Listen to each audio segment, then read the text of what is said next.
तो चलो यार, आज चलते हैं एक छोटी सी ड्राइव पे और आज हम डिस्कस करेंगे कि हमें कौन से ऐसे छोटे छोटे स्टेप्स लेने चाहिए जिससे हमारे इंजन की लाइफ मेंटेन रहे। किसी भी गाड़ी में इंजन एक बहुत क्रूशियल कंपोनेंट होता है और इंजन की लाइफ मेंटेन करने से उसका जो एवरेज होता है, परफॉर्मेंस होती है, वो अच्छी रहती है। तो बहुत छोटी छोटी चीज़ें जो मैंने ऑब्जर्व की हैं वो आपसे शेयर करूंगा सो दैट आप अपने इंजन को मेंटेन कर पाएँ। तो अगर आपने नई गाड़ी ली है और उसको लेते ही दौड़ाना शुरू कर दिया, चाहे अपने पैसों से ली हो चाहे अपने घर वालों के पैसों से ली हो, तो आप कहीं ना कहीं अपने इंजन की लाइफ कॉम्प्रोमाइज़ कर रहे हो या इंजन की क्वालिटी कॉम्प्रोमाइज़ कर रहे हो। आई नो आजकल जितने भी मैन्युफैक्चरर्स हैं थोरोली टेस्ट करके बेचते हैं, अलग अलग टाइप की टेस्टिंग होती है, इंजन टेस्टिंग होती है, सब कुछ होता है। लेकिन स्टिल जब गाड़ी ग्राउंड पे आती है तो एक इंजन ब्रेक इन पीरियड होता है। वो यूजुअली आई वुड से 2000 से 5000 किलोमीटर का होता है। अलग अलग मैन्युफैक्चरर्स के केस में अलग अलग होता है। अब आप गाड़ी को इनिशियली जितना अच्छे से चलाओगे ना, उतनी अच्छी उसकी लाइफ रहेगी, उतनी अच्छी उसकी परफॉर्मेंस रहेगी। लाइक कहा जाता है कि इनिशियली गाड़ी को बहुत ज़्यादा हाई आरपीएम पे नहीं चलाना चाहिए, बहुत ज़्यादा ओवरलोड नहीं करना चाहिए, क्योंकि इंजन के कंपोनेंट्स नए होते हैं, आपस में घिसते हैं। तो जो पहला ऑयल निकलता है ना, उसमें कभी कभी वो मेटल्स का डिब्री मिलता है। वो मेटल का डिब्री कुछ नहीं होता, इंजन के पार्ट्स जो आपस में घिसते हैं और ख़ुद को शेप देते हैं, मतलब और रिफाइन करते हैं, वो वही डिब्री होता है। तो इंजन ब्रेक इन पीरियड में गाड़ी आराम से चलानी चाहिए, उससे गाड़ी की लाइफ इन्हांस होती है, एवरेज भी इन्हांस होता है, परफॉर्मेंस भी इन्हांस होती है। बहुत ज़्यादा हाई आरपीएम पे नहीं जाना चाहिए, बहुत ज़्यादा लोड करके गाड़ी को नहीं चलाना चाहिए। ये भी कहा जाता है कि बहुत कांस्टेंट स्पीड पे भी नहीं चलानी चाहिए, कभी थोड़ा तेज़ चलिए, कभी थोड़ा धीमे चलिए, लेकिन हाँ, एक स्पीड लिमिट में चलना चाहिए। बहुत सारे लोग 80 किलोमीटर पर आवर की स्पीड पे स्टिक रहते हैं कि भाई मेरी गाड़ी अभी पहली सर्विस नहीं हुई, मैं 1080 किलोमीटर पर आवर की स्पीड के नीचे ही चलाऊँगा। और 1000 किलोमीटर तो मिनिमम हर गाड़ी को एक इंजन ब्रेक इन पीरियड देना ही चाहिए। अगर आप शोरूम से निकल के ही गाड़ी लेके आए और 200 भगा रहे हो, तो आप अपने इंजन की लाइफ कैसे बढ़ानी है। दूसरी टिप मेरी तरफ से ये है इंजन लाइफ बढ़ाने के लिए कि आपका पीरियोडिक मेंटेनेंस शेड्यूल कितना भी हो सकता है, 10,000 हो सकता है, 15,000 हो सकता है, लेकिन हमेशा जो भी शेड्यूल है उससे 1000, 2000, 3000 किलोमीटर पहले या फिर उसके 50% टेन्योर पे। सपोज़ आपका 15,000 किलोमीटर का टेन्योर है कि 15,000 किलोमीटर गाड़ी चल जाएगी, तब उसका पीरियोडिक मेंटेनेंस होगा। तो आप 7,500, 8,000 किलोमीटर पे अपनी गाड़ी का एयर फिल्टर खुद से क्लीन कर लो, अगर डीआईवाई कर सकते हो। वरना आसपास किसी मैकेनिक के पास जाओ, उससे कहो भैया मेरा एयर फिल्टर निकालो और इसको क्लीन करके वापस लगा दो। तो इससे इंजन, क्योंकि एयर फिल्टर इंजन के लिए लंग्स हैं, जितने साफ उसके लंग्स रहेंगे उतना बेटर वो परफॉर्म करेगा, उतना बेटर वो एवरेज देगा। तो बेस्ट है कि अगर आपका 10,000 पे सर्विस हो रही है, 10,000 किलोमीटर पे सर्विस होनी है, आप 5, 6, 7,000 किलोमीटर पे एयर फिल्टर अपना क्लीन कर दो। ऐसा नहीं है कि हमें आगे रिप्लेस नहीं करना, बट हाँ 50%, 60% टाइम पे आप उसे क्लीन कर दो। और अगर 15,000 पे सर्विस है तो 7,500, 8,000 किलोमीटर। प्लस इसमें ये भी डिपेंड करता है ना कि आप कहाँ रहते हो। जैसे आप नोएडा, ग्रेटर नोएडा के आसपास रह रहे हो, वहाँ बहुत डस्ट उड़ती है, डर्ट है, आपकी गाड़ी कच्चे रास्तों पे चलनी है, बहुत प्रॉब्लम होती है गाड़ी को चलाने में, डस्ट बहुत ज़्यादा है, तो वहाँ पे इंजन एयर फिल्टर जो है वो जल्दी जल्दी क्लीन और रिप्लेस करना चाहिए।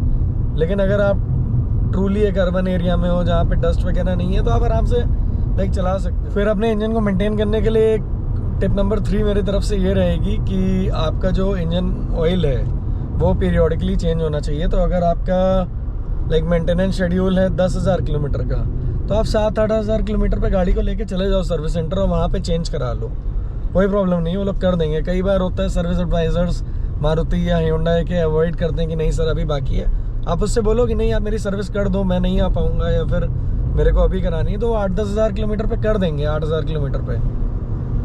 वो मैं इसलिए कह रहा हूँ क्योंकि इंजन ऑयल बार बार गर्म होता है, ठंडा होता है, गर्म होता है, ठंडा होता है, तो उसके भी मॉलिक्यूल्स ब्रेक हो जाते हैं, मॉलिकुलर लेवल पे उसका ब्रेक डाउन होता है। तो अगर 10,000 पे डी हुए 8,000 पे करा लो, 15,000 पे डी हुए 12,000, 13,000 पे करा लो, उससे इंजन की लाइफ ही इनहेंस होगी। अब मैं ये नहीं कह रहा कि सबको ये कराने की ज़रूरत है। अगर किसी की गाड़ी बहुत ज़्यादा चलती है तो वो करा सकता है, या किसी की बहुत कम चलती है तो वो करा सकता है। क्योंकि ऐसा नहीं है कि गाड़ी अगर कम चल रही है तो उसका इंजन ऑयल सही रहेगा या एयर फिल्टर सही रहेगा। जो गाड़ियाँ कम भी चल रही है ना, उसका भी इंजन ऑयल पड़े पड़े ख़राब हो जाता है, उसकी क्वालिटी ख़राब हो जाती है। तो इस चीज़ को आप एक टाइम माउंट कर लो कि भाई मुझे 4 महीने 6 महीने में चला लेना है। और जिनकी गाड़ियाँ ज़्यादा चलती हैं वो इस चीज़ को किलोमीटर्स के अकॉर्डिंग कर लें कि अगर 10,000 का पीरियोडिक शेड्यूल है 8,000 पे करा ली, 15,000 का है 12-14,000 पे करा ली, सो दैट इंजन की लाइफ एकदम। इंजन मेंटेनेंस के लिए ये भी है कि जो भी हमारी एनए गाड़ियाँ हैं या टर्बो चार्ज गाड़ियाँ हैं, उनको हमें इनिशियली सुबह गर्म कर लेना चाहिए। अब गाड़ियाँ आप गर्म कैसे करते हो, गाड़ी गर्म करने का तरीका होता है कि आपने सुबह गाड़ी को स्टार्ट किया और बिना गियर लगाए, बिना बढ़ाए आइडल पे छोड़ दिया। जब आप दिन का पहला कोल्ड स्टार्ट जो होता है उसमें गाड़ी को आइडल पे छोड़ दोगे तो आप नोटिस करोगे आपके आरपीएम जब स्टार्ट करोगे तो 1200-1100 के अराउंड होते हैं और वो आइडल पे आ जाते हैं, फिर 800-900 के अराउंड आ जाते हैं। तो जैसे ही 800-900 पे आ जाए मतलब इंजन गर्म हो चुका है, टर्बो में भी ऑयल पहुंच चुका है, अब आप गाड़ी को चला सकते हो। तो इस तरीके से आप अपने गाड़ी की इंजन लाइफ को एनहांस कर सकते हैं। और गलती जो इंडियंस करते हैं कि समर के मौसम में गाड़ी को स्टार्ट करा और सीधे एसी चला दिया, इंजन गर्म भी नहीं होने दिया, गाड़ी स्टार्ट होते ही एसी चला दिया और चल दिया। तो इससे कहीं ना कहीं इंजन की लाइफ कॉम्प्रोमाइज़ हो जाती है। अब अगर आप गाड़ी स्टार्ट करते ही एसी चला दोगे तो गाड़ी खुद को गर्म भी नहीं कर पाएगी और इंजन के ऊपर एसी का लोड अलग आ जाएगा।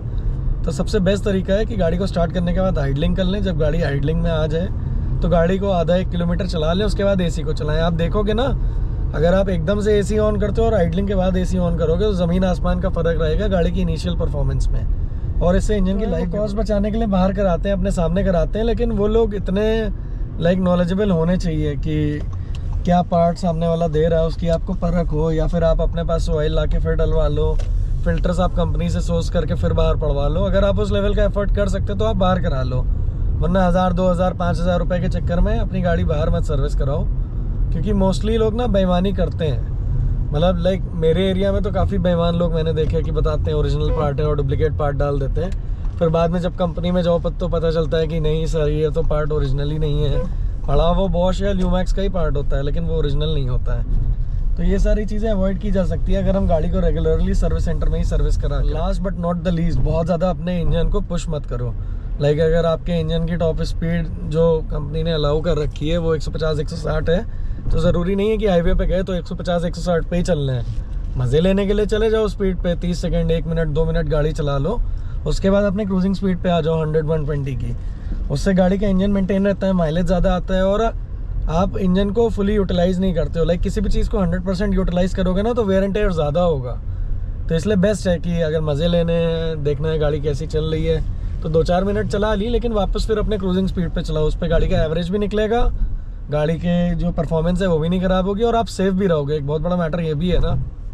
ये देना चाहूँगा कि जब भी गाड़ी को आके खड़ा करो ना, मैं गाड़ी को पार्क करने जा रहा हूँ बेसमेंट में, तो मेरा एसी ऑन है, मुझे कुछ नहीं करना, अपना एसी बंद कर देना है।